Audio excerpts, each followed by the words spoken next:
Lo que hizo la declaración de Aldama es decir algo que lo saben hasta los chinos, y es que Sánchez es el número 1 de esa corrupción del Partido Socialista, porque esas son las personas que están directamente relacionadas con él y son personas que han dependido de él durante todos estos años. Y creo que el PSOE va a tener muy difícil demostrar que no se ha financiado a través de esa trama corrupta a lo largo de estos años. En el Tribunal Supremo se está juzgando al gobierno de Sánchez. Por primera vez, un ministro de un gobierno en ejercicio, hasta hace unos meses, sentado en el banquillo.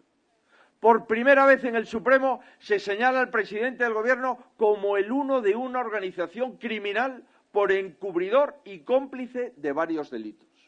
Lo que se ha escuchado hoy en el Supremo es gravísimo. Si a esta hora Sánchez no se ha querellado contra el señor Aldama, entonces no era una inventada. Entonces, queridos amigos, es corrupción, tráfico de influencias, prostitución pagada con dinero público. Eso es lo que es, por muy triste que os suene. Déjate seducir por Lindt Tokyo Style. Esta semana, el helado de pistacho cheesecake de la marca Día con un 25% de descuento, por solo 2,24. En tiendas y en día.es. ¿Qué tal? ¿Cómo están? Bienvenidos a una nueva mañana de radio. Estamos estrenando el jueves 30 de abril. Esto es la radio, es más de uno, es Onda Cero. Y les cuento una historia que es muy corta. Cuando el diablo hubo acabado toda tentación, se apartó de Jesús por un tiempo. Y Jesús regresó a Galilea y comenzó a predicar en las sinagogas. Su fama se extendió por la tierra alrededor y mucha gente le seguía. Y él les dijo: arrepentíos. Arrepentíos porque el reino de los cielos se acerca. Bueno, esto en el Evangelio de Mateo. En el de Lucas lo que dice Jesús es: el tiempo ha llegado. Arrepentíos y creed en el Evangelio. La figura del arrepentido tiene un prestigio grande en la religión cristiana. El arrepentido es el cordero favorito del rebaño, es el hijo preferido del padre, es el hijo pródigo, es aquel que, habiendo pecado gravemente, se duele de su comportamiento y abraza la ley de Dios para llegar limpio de faltas a la venida del reino de Dios a la tierra. En el ámbito judicial, el arrepentido tiene menos prestigio, pero tiene mucha más utilidad. Del arrepentido, en términos judiciales, no se espera que sienta verdadero pesar por sus actuaciones delictivas pasadas. De hecho, no es su autoflagelación lo que le hace valioso. El arrepentido de las organizaciones criminales, o en italiano el pentito, es el que delata a sus cómplices, o a sus superiores, o a sus subalternos, colaborando con la justicia para aliviarse de su propia pena. No es redención, sino cálculo. No se arrepiente porque el reino de Dios se acerque. Ofrece la cabeza de otros cuando ve su causa perdida, porque lo que se acerca es una soberana condena.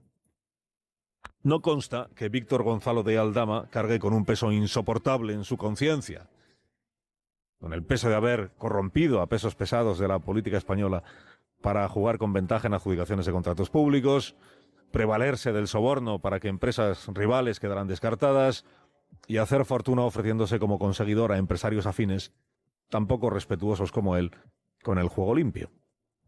Víctor de Aldama es un hombre orgulloso de su aptitud para tejer redes de tráfico de favores, compra de voluntades y enriquecimiento de unos pocos a costa de engordar contratos públicos, es decir, hacerse con el dinero de los sacrificados contribuyentes. Él es el arrepentido en la trama de las mascarillas y alrededores, ¿no? El arrepentido en términos judiciales que no morales. O sea, él es el listo de la pandilla que, viéndose acorralado, aporta información, papeles, anotaciones contables, mensajes privados que prueban la implicación de un ministro y su compadre fortachón en operaciones diversas para abusar del poder que tenían y aprovecharse económicamente del Estado. Ayer declaró Víctor de Aldama en el juicio de las mascarillas y logró lo que buscaba, que es un gran impacto mediático. Está por ver si además de eso logra una rebaja en la pena que pide para él en diversos casos la Fiscalía. Eligió la vía más segura para obtener un gran impacto mediático, que es hablar de Sánchez, acusar a Pedro Sánchez, afirmar la implicación de Sánchez en la trama corrupta, no solo como conocedor o como consentidor, sino como número 1 de la jerarquía. La X. La X, que es una expresión muy pegadiza en la crónica judicial de España desde los tiempos de Segundo Marey, ¿no? ¿Quién será la X? Del croquis, será la X.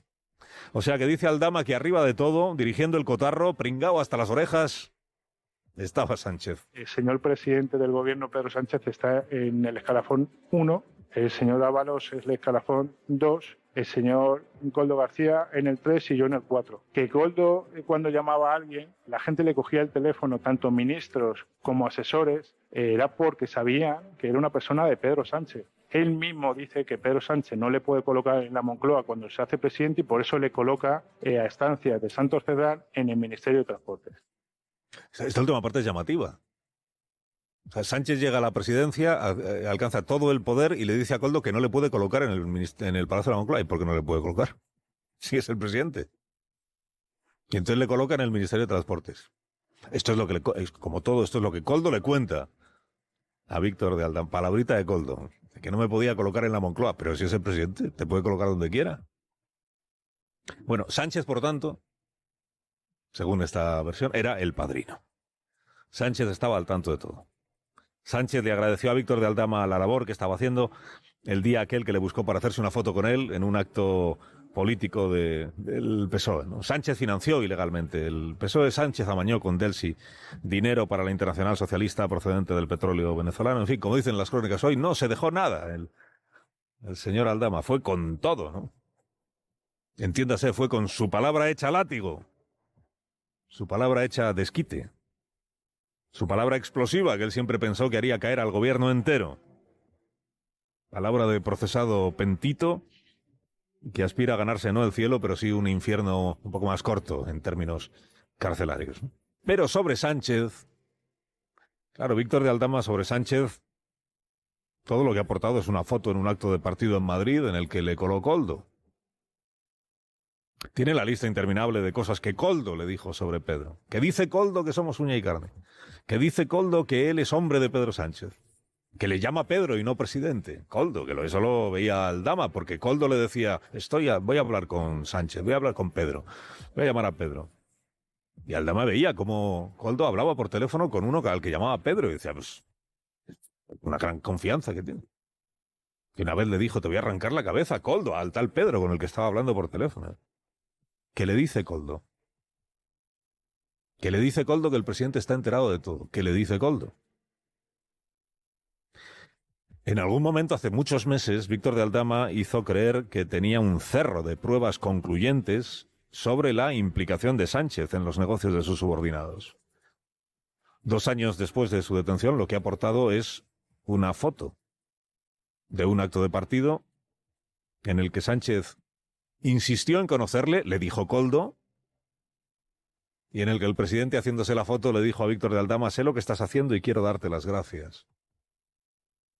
Sé lo que estás haciendo, porque se lo habría contado Koldo también, claro. ¿Y qué es lo que estaba haciendo? Pues abriendo puertas a las empresas españolas en México. Que ya podía haber sido más explícito el presidente, porque si le hubiera dicho, por ejemplo, Víctor, mi gratitud eterna por estar robando y pagándole los vicios a José. Pues claro, todo habría sido más claro, ¿no? Si le hubiera dicho, Víctor, eternamente agradecido por tu ayuda para financiar ilegalmente mi partido y mi Internacional Socialista, pues, ¿es dónde está una grabadora Villareja cuando de verdad se la necesita?